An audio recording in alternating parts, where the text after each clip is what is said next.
L'origen de la catalanofòbia la trobem en les contrafaccions realitzades per la monarquia hispànica quan aboleix les constitucions catalanes. Tot això dissenyat el 1621 i executat a partir de 1640.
Podem seguir dient que els catalans no disposem de les llibertats que teníem quan les varen abolir.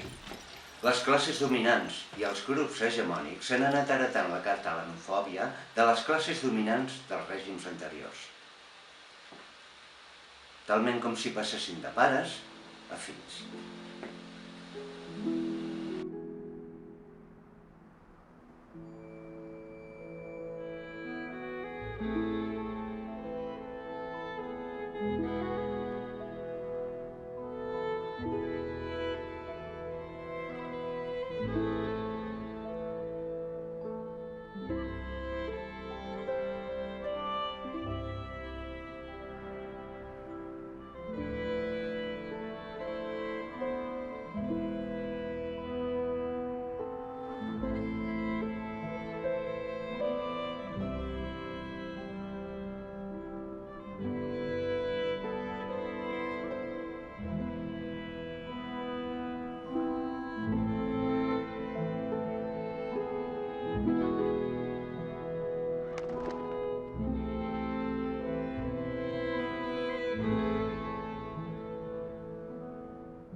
L'imperialisme castellà que patim els països catalans el somiaren els renaixentistes, l'inflaren els barrocs i el racionalitzaren els il·lustrats.